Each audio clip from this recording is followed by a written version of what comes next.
आप देख रहे हैं न्यूज नाउ 24/7 ताज़ा खबरों के लिए हमारे साथ बने रहें। कांग्रेस पार्टी के नेता विक्रांत भूरिया ने प्रेस कॉन्फ्रेंस को संबोधित करते हुए कहा, 2 अप्रैल 2025 को सुप्रीम कोर्ट में एक ऐतिहासिक सुनवाई होने जा रही है। ये सिर्फ एक कानूनी लड़ाई नहीं, बल्कि 17 लाख आदिवासी परिवारों के अस्तित्व, उनकी संस्कृति और उनकी पहचान की लड़ाई है। 2006 में कांग्रेस सरकार ने वन अधिकार अधिनियम लागू किया था, जिससे आदिवासियों को उनके जल, जंगल और जमीन पर अधिकार मिला। इस अधिनियम के तहत ग्राम सभाओं को यह अधिकार दिया गया कि वे प्रस्ताव पारित कर उन आदिवासियों को जमीन का मालिकाना हक दें जो वर्षों से जंगलों में रह रहे हैं। लेकिन 2008 में कुछ एनजीओ और सेवानिवृत्त अधिकारियों ने सुप्रीम कोर्ट में एक याचिका दायर कर इस कानून को चुनौती दी। 2019 में सुप्रीम कोर्ट ने आदेश जारी किया कि जिन आदिवासियों के दावे खारिज हो चुके हैं, उन्हें जंगलों से बेदखल किया जाए। ये आदेश 17 लाख परिवारों को उजाड़ने वाला था, लेकिन देशव्यापी विरोध के बाद सुप्रीम कोर्ट को अपने फैसले पर रोक लगानी पड़ी। अब 2 अप्रैल को सुप्रीम कोर्ट में इस कानून की वैधता और आदिवासियों के अधिकारों पर अंतिम फैसला आ सकता है। याचिकाकर्ताओं की मंशा साफ है। वे कॉरपोरेट घरानों के इशारों पर जंगलों का निजीकरण कराना चाहते हैं, ताकि आदिवासियों को उनके ही जल, जंगल और जमीन से बेदखल किया जा सके।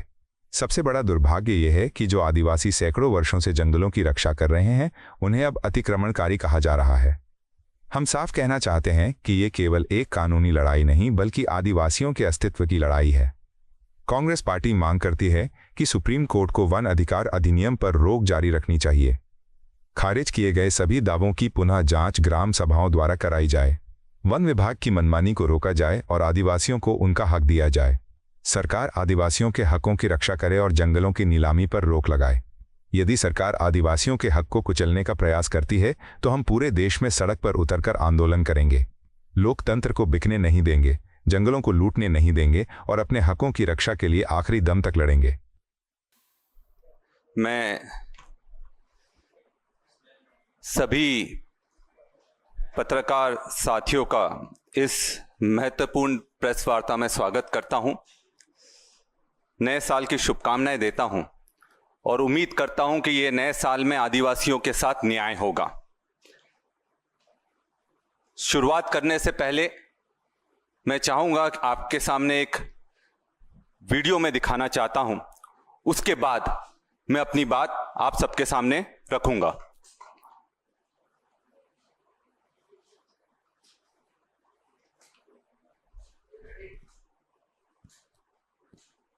हम लोग लड़ेंगे, भिड़ेंगे, मरेंगे, कटेंगे, गोली खाएंगे। सुप्रीम कोर्ट क्या फैसला देता है? सुप्रीम कोर्ट हमारे से है, मोदी हमारे से है। जो भी संसद विधान भवन में पहुंचा, हम लोगों के बदौलत पहुंचा है। सुप्रीम कोर्ट क्या फैसला देगा, उसी के खिलाफ में हम लोग आए हैं। सुप्रीम कोर्ट में अगर ताकत है तो हमें जो है जितना भी देश में आदिवासी हैं, सबको कतार में खड़ा करके तोप से उड़वा दे।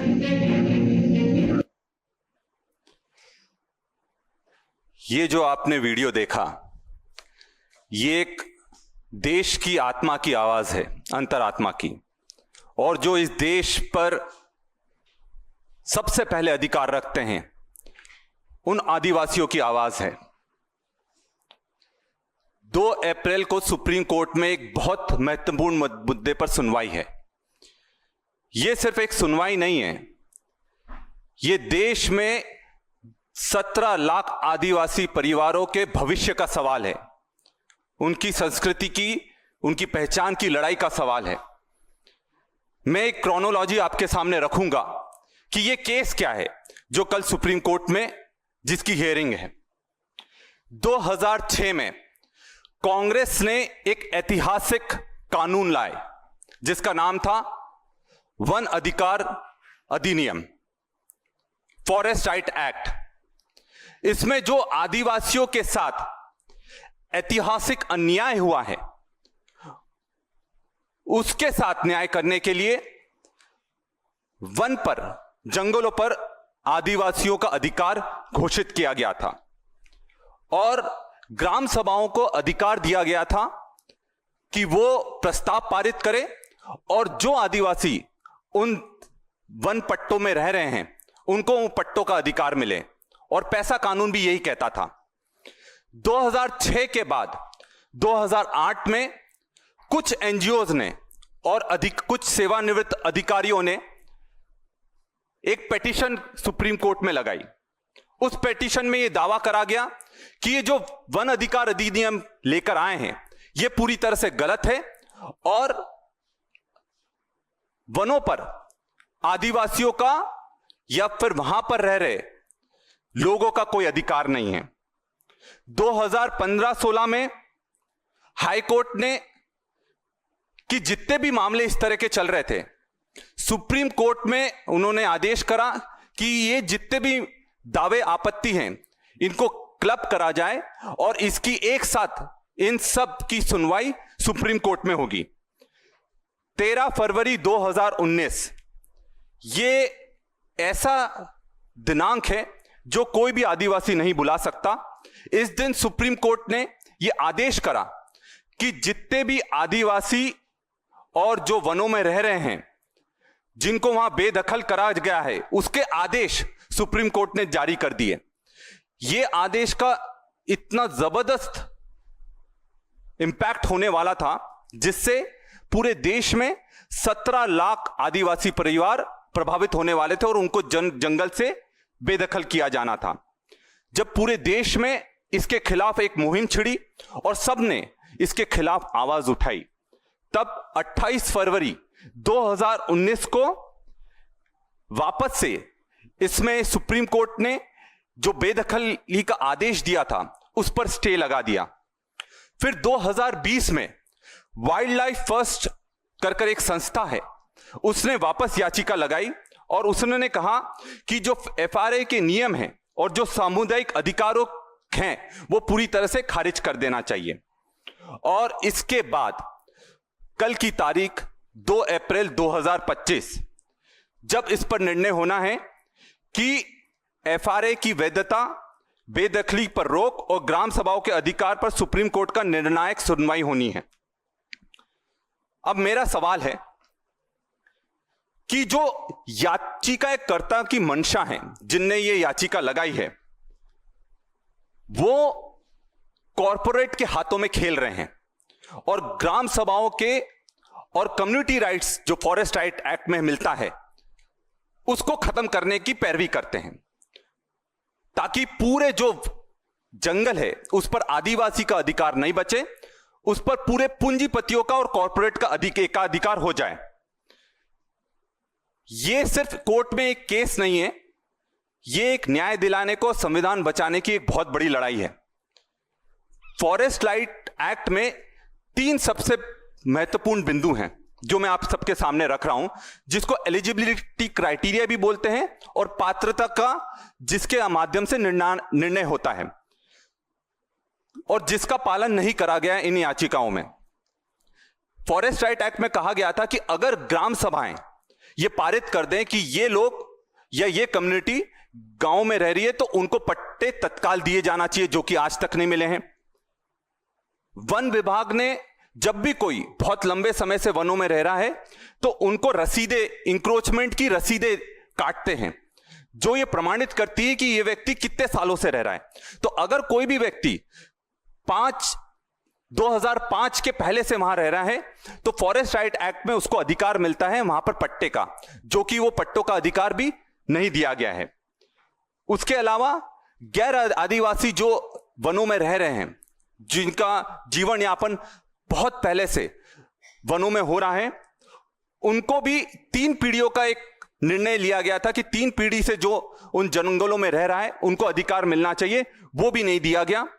और चौथा, जो धारा 4(5) है, वो धारा के अनुसार जब तक ये निर्णय नहीं हो जाता है कि किसका पट्टा है या किसका अधिकार नहीं है, तब तक सरकार को या किसी को भी ये अधिकार नहीं है कि लोगों को, जो आदिवासी हैं और जो गैर आदिवासी काफी लंबे समय से वहां रह रहे हैं, उनको जमीन से बेदखल नहीं किया जा सकता। इसका भी पालन नहीं किया जा रहा है। साथियों, यह लड़ाई सिर्फ जमीन की नहीं है, यह लड़ाई आदिवासियों के अस्तित्व की है। और सबसे बड़ी दुख की बात यह है, जो लोग जंगलों के अस्तित्व का एक हिस्सा हैं, उनको यह बोला जा रहा है कि आदिवासी इंक्रोचर्स हैं, अतिक्रमणकारी हैं, जबकि हकीकत में आदिवासी ही, ट्राइबल ही प्रोटेक्टर्स हैं, जो जंगलों की रक्षा कर रहे हैं और उनको आज तक बचाकर जिन्होंने रखा है उनका नाम ही आदिवासी है। और जो वन अधिकार कानून को खत्म करने की बात है, यह पूरी तरह से लोकतंत्र पर बहुत बड़ा हमला है। और जो वन अधिकार कानून संसद से पास हुआ है, मतलब जिसको जितने भी जनप्रतिनिधि हैं उन्होंने जब पारित करा हो, तो इसको चुनौती कैसे दे सकते हैं? क्या कॉरपोरेट की ताकत इतनी बड़ी हो गई है कि वो संसद को भी चुनौती दे सकती है? और हम अतिक्रमणकारी तो बिल्कुल भी नहीं है। और ये लड़ाई हम सदियों से लड़ते आए हैं। हम जल जंगल जमीन के असली हकदार हैं और हमें अगर वहां से हटाया जाता है तो ये सबसे बड़ा ऐतिहासिक अन्याय होगा। हमारे खून में जंगल है और हम वहां की लड़ाई आखिरी दम तक लड़ेंगे। इसमें एक बहुत बड़ी चीज मैं आपके सामने रख रहा हूं। इसमें जो पेटिशनर्स हैं, जिन्होंने ये पेटिशन लगाई है, वो बोलते हैं सैटेलाइट इमेजरी, मतलब सैटेलाइट के चित्रण से यह निर्धारित करा जाए कि कौन लोग वहां रह रहे हैं, कौन नहीं रह रहे। हमारा इसमें कहना है आपका जमीन पर जाकर वेरिफिकेशन होना चाहिए। और जमीन पर वेरिफिकेशन कौन करेगा? ग्राम सभाएं करेंगी। तो सैटेलाइट इमेजरी को एक विकल्प के रूप में देखा जाना चाहिए या एड ऑन के रूप में देखा जाना चाहिए। यह निर्णय नहीं ले सकता कि कौन वहां पर रह रहा है, कौन नहीं रह रहा है। और सबसे बड़ी दुख की बात इसमें यह है कि सरकार की सबसे बड़ी चुप्पी है इसमें, जो कि बहुत खतरनाक चुप्पी है। सरकार क्यों इसमें कुछ नहीं बोल रही है? क्या कॉरपोरेट जो उनके मित्र हैं उनका इतना ज्यादा दबाव सरकार पर है कि वो लोग डर गए हैं? और जो 10% से ज्यादा आदिवासी पूरे देश में हैं और 17 लाख आदिवासी परिवार इससे विस्थापित हो रहे हैं और सरकार इसमें किसी भी तरह से इंटरवीन नहीं कर रही है। और जिस ताकत से सुप्रीम कोर्ट में लड़ाई लड़ना चाहिए वो लड़ाई नहीं लड़ रही है। और जो जंगल की नीलामी हो रही है उसमें पूरी तरह से सरकार मौन है। इस फैसले से आने वाले समय में क्या फर्क पड़ेगा? इस फैसले से जो सबसे बड़ा फर्क पड़ेगा उसमें लाखों आदिवासी विस्थापित होंगे, ग्राम सभाओं के अधिकार पूरी तरह से सरकार खत्म कर देगी, सामुदायिक अधिकारों को पूरी तरह से खत्म कर दिया जाएगा और आदिवासी पहचान को पूरी तरह से खत्म करने का यह प्रयास किया जा रहा है। और हमारा जो आदिवासी कांग्रेस का और कांग्रेस पार्टी का कहना साफ है कि कोर्ट को इस पर रोक जारी रखना चाहिए। जितने भी दावे निरस्त हुए हैं उसको पूर्ण निरीक्षण किया जाना चाहिए और निरीक्षण करने के लिए ग्राम सभाओं को ताकत देना चाहिए जो वापस से निरीक्षण करें और यह निर्धारित करें कि कौन से दावे सही हैं, कौन से दावे सही नहीं हैं। केंद्र सरकार, हमारी मांग है कि फॉरेस्ट एक्ट, राइट एक्ट, जो वन अधिकार अधिनियम है उसकी रक्षा करें और वन विभाग की मनमानी को पूरी तरह से खत्म करने का काम करें। सामुदायिक अधिकार, ग्राम सभा और जंगलों में आदिवासियों के हक के साथ छेड़छाड़ नहीं होना चाहिए। हम चेतावनी देते हैं कि हम जंगल को बिकने नहीं देंगे और अगर इस तरह का कोई भी नियम पारित होता है तो उसका पूरी ताकत से रोड पर आकर हम लोग इसका विरोध करेंगे, पर लोकतंत्र को बिकने नहीं देंगे। मैं मीडिया के साथियों से यह अपील करता हूं कि यह सिर्फ एक कानूनी बहस नहीं है, यह 17 लाख आदिवासियों के अस्तित्व का सवाल है, उनके परिवार, उनकी रोजी रोटी का सवाल है। तो पूरी ताकत से आप आवाज उठाइए और ये जो आदिवासियों की आवाज है इसको दबने नहीं दीजिए। आपको यह वीडियो पसंद आया हो तो इसे लाइक करें, हमारे चैनल को सब्सक्राइब करें।